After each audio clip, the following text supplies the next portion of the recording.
নমস্কার, কেমন আছেন আপনারা সবাই? আশা করছি ভালো আছেন। আজ চলে এলাম একটা রেসিপি নিয়ে। আজ বানাবো রুই মাছের দো পেঁয়াজে। কোলে করে নিয়ে যাও। মেঘ ডাকছে দেখো ওরকম করছে। তারপরে পেঁয়াজটাকে তেল গরম করে নিচ্ছি, তেল গরম করে পেঁয়াজটাকে ভেজে নিচ্ছি। সিজা ডাকছে, যা সিজা আছে। তারপরে মাছটাকে লবণ হলুদ মেখে মাছটাকে ভেজে নিচ্ছি। আর এবার এই মাছটাকে ভালো করে ভেজে নেব কড়া করে। আর এটা কিন্তু রুই মাছ, এটাকে ভাজা হয়ে গেছে, এবার তুলে নিচ্ছি।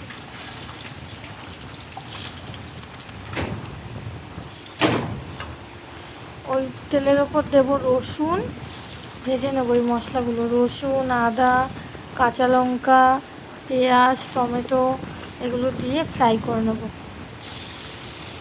আর আগে তো বেরেস্তা করে তুলে রেখেছি, এটাকে একটু লবণ দিয়ে ভাজবো। আর এইভাবে মাছের দো পেঁয়াজা করলে কিন্তু খেতে দুর্দান্ত হয়।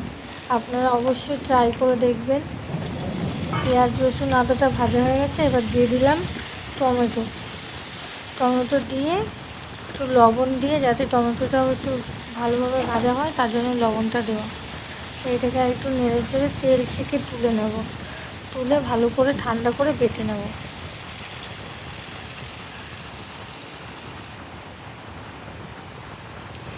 ঠান্ডা হয়ে গেছে, একটু জল দিয়ে এই মশলাটাকে বেটে নেব।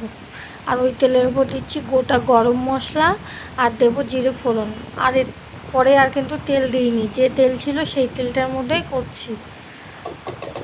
আপনারা চাইলে আরেকটু তেলও দিতে পারেন বা একটু টক দই ওর মধ্যে অ্যাড করতে পারেন। আমি এইভাবেই করছি। সম্পূর্ণ ঘরে থাকা রেসিপি উপকরণ দিয়ে আর কি রেসিপিটা করা যায়।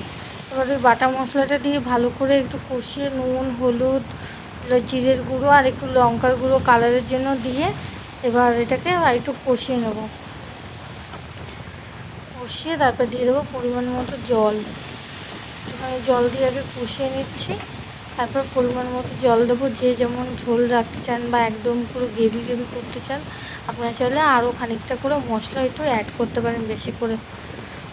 আমি অল্প মশলা দিয়েই করলাম, কারণ গরমের তো এইভাবে খেতেই ভালো লাগে। আলু ছাড়া খুবই ভালো হয়েছিলো, দুর্দান্ত।